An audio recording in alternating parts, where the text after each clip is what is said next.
welcome to Tartarian Truthers with your hosts Casey and JoJo. We hope you enjoyed our last episode on Mudflood Australia. That was a pretty deep topic, don't you think? I didn't know much about mudfloods until I met you, Casey. And as you know, my obsession was with Tartarian architecture that just didn't fit into our narrative. Then to see that those buildings are mud flooded too, it just adds a whole new layer to this topic, doesn't it? Yeah, it sure does. And it is a bit of a touchy topic to broach, but we did get great feedback. So thank you to everyone who's commented. We always learn so much from people's comments. We love it. So please keep it up. So, what are we talking about today, Casey? Now, today we're going to talk about the many jails, female factories, orphanages, and asylums that were built in the early days of colonisation. And I think we'll go in that order. Quickly, though, here in Australia, we spell jails this way. I know it's quite odd, but it's spelled Gaols. So when you see that word, we mean jail. So anyway, let's start with Australia's population in those early years. We already know from previous episodes that it was very, very small. Yes, and how would they really know what the population was back then? And the sad truth is, we don't know the exact population prior to British intervention. So, how would they know? Exactly. As you know, the population increased exponentially in the 1850s, remember, after the gold rush. And the first official census wasn't done until 1911, or so they say. But if you remember, when I did that bonus feature, JoJo, on the Garden Palace in Sydney, it Mhm. actually stated on the official websites that the 1881 census was destroyed in the Garden Palace fire. So, once again, just another inconsistency in Australia's historical narrative. It is so strange. And what's even stranger is that somehow between 1800 and 1850, there was a need to construct facilities, not just jails for our convicts, but mental asylums, female factories, and orphanages. But why with such a small population? Mm. Everyone wants to believe the penal colony narrative because that's what we've been told. But seriously, do you remember how many convicts actually made it from the first arrivals starting in 1788? Not many. Throughout the European history of Australia, particularly since its formation as a penal colony, Australia has had many establishments for rehabilitation and incarceration. Altogether, there have been more than 180 rehabilitation centres, youth correctional centres, and prisons in Australia. But I think this number could be wrong, Jojo. I mean, only 180 for the entire nation since the late 1700s. I don't know. Anyway, let's take a quick look at this clip that Jojo made. So this funny little website called criminalcharacters.com investigates the lives of historical criminal offenders in Australia. And what's cool is that there is a map of all the prisons that are known in Australia. And I know we mentioned 180 prisons, but there appear to be so many more. And it's interactive, so you can really go deeper into each one of the prison facilities. So first here we have Fort Denison, established in 1788, was used as a temporary prison, of course, for our first convicts. Very strange. Look how old this thing is. And then our most famed prison, Port Arthur in Tasmania, was established in 1830. That's so old. And why were they needing these facilities in such far remote areas? And check out the female factory in Brisbane, of course, established in 1829. This one housed up to 130 inmates, and it was very much a smaller facility than the rest.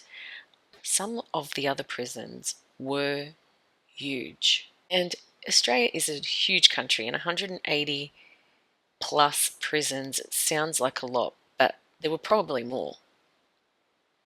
Very interesting. It's definitely worth going and checking out that website. But did you notice how big some of those structures were? Take a look at this.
Why such grand old looking structures? And who was building them? Were the convicts building their own jails? I thought a lot of the convicts were actually pardoned shortly after arrival anyway, right? And Mm, then why the female factories too? Mental asylums and orphanages? Female factories. That one gets me, Jojo. Why were they called female factories? Why weren't they just women's jails? Check this out.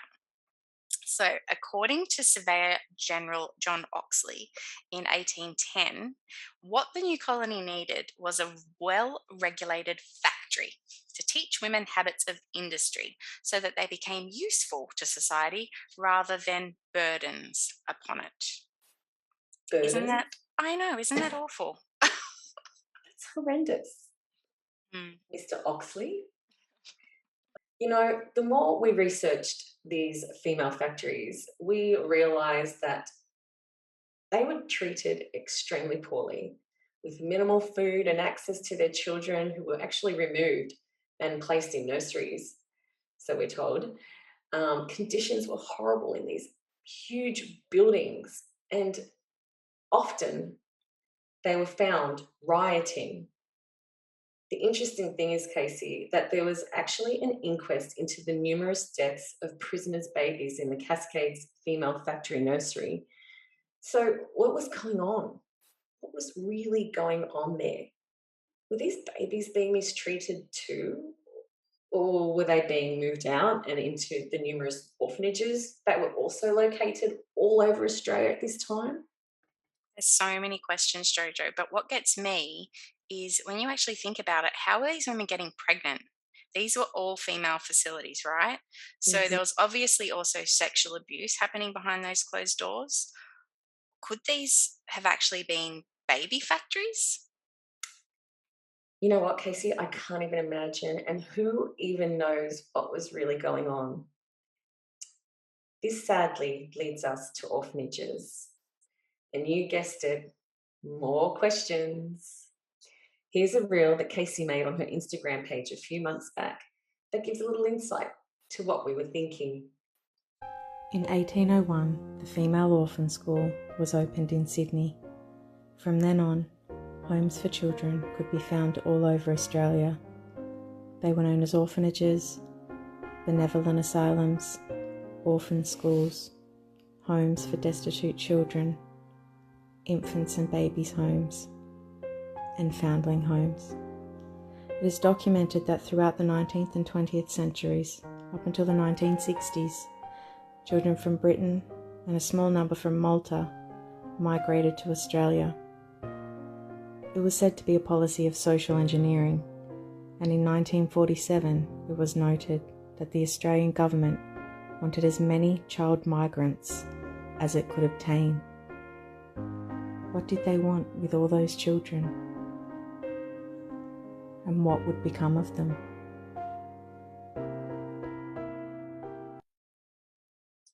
Australia has an absolutely abhorrent history when it comes to children. Children have been institutionalised in this country since the very beginning of the official historical narrative. Children were placed in the care of orphanages, whether their parents were still alive or not. We have the horror of the stolen generation of Aboriginal and Torres Strait Islander children who were taken from their families and either placed in institutions or in foster care with white families, completely cutting them off from their own families, their country, and their culture. These children were more often than not also abused sexually, physically, and psychologically, and not to mention the trauma of being taken from their homes. Then we also have who the Australian government now refer to as the forgotten Australians. These were the child migrants who were shipped over to Australia from the early 1900s right up into the 1960s. They're often told they were orphans, but most actually had mothers who were single and forced to give up their children. So, Australia's history is full of child abuse of both Aboriginal and non Aboriginal children throughout the generations, which is awful and absolutely heartbreaking. And many families are still dealing with the intergenerational trauma to this day and will do for many years to come. It seems, Jojo, that there was a focus by the government, to put it simply, to break up family connections, removing children from their homes with little to no good reason. And looking back, there doesn't appear that anything at all positive came out of what the government did to these children. They didn't grow up any better, and most of them ended up ruined by the trauma and abuse they endured by the people who were supposed to be protecting them. And I guess the question is why? Why did Australia want so many child immigrants? Was it to repopulate and indoctrinate a new generation with a new history? Setting up again after the last great reset? If you do not know where you come from, then you don't know where you are. And if you don't know where you are, then you don't know where you're going. And if you don't know where you're going, you're probably going wrong. This quote by Terry Pratchett, I feel, really relates to the children that were taken to these orphanages. They would have grown up so lost and disconnected, feeling like they didn't belong, and would have been very easy to manipulate and indoctrinate. This information is devastating to hear, and there's so much more information out there about it. And we really haven't even delved into the ritualistic child abuse that has been acknowledged as happening in this country by the Wood Royal Commission back in 2016. That's an awful topic. It is such an awful topic to cover, and it does go so deep. Now, let's move on to the last topic of this episode, where we start questioning the history of the huge amount of lunatic asylums that we've had in Australia throughout our known history. Here's another one of Casey's Instagram reels that gives a real glimpse of what we mean. Australia's first lunatic asylum was built in 1811, when Australia's population was still less than 12,000 people. Who was building these asylums? Where were all these lunatics coming from? And what was making them go mad?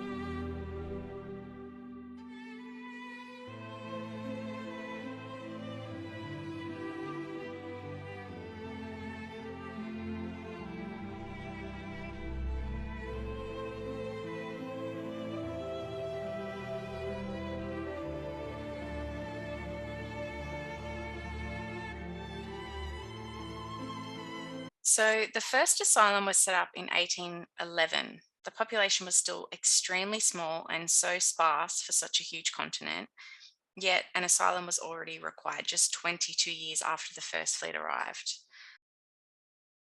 Who were these people, and what had made them so mentally unstable that they required being locked away from the rest of society? Yeah, it makes you think, doesn't it? Because if Australia was already colonised by not only the Aboriginal people, but with others too, which was made mention in episode 1, could these people have been the ones getting locked up? Did they resist? Were they the dissenters who refused to go along with the new narrative? And, It's hard to get accurate information, JoJo. So when we were researching, this is actually a quote from an official government website. So it's from health.newsouthwales.gov.au about history. It's a PDF about the asylums and their history in Australia. And this is what it says. So the first superintendent at the Liverpool Asylum was probably William Bennett. It is not certain when or how he ceased to occupy this position. So they don't know anything about Mr. Bennett, basically. His successor was a Mr. Lloyd, who was probably appointed in 1827 and promptly removed in 1828. And that's the end of the quote. They don't tell us why he was promptly removed or give us any more information. So, it's hard to know what actually was going on back in those days when this is the kind of information that we've got to go off. Yes, probably. Probably. Oh my gosh. And you know what? We can't forget to mention how large these buildings were. These buildings were huge. And here's an example of the Tarpon Creek Asylum, later known as the Gladesville Mental Hospital. And check it out today.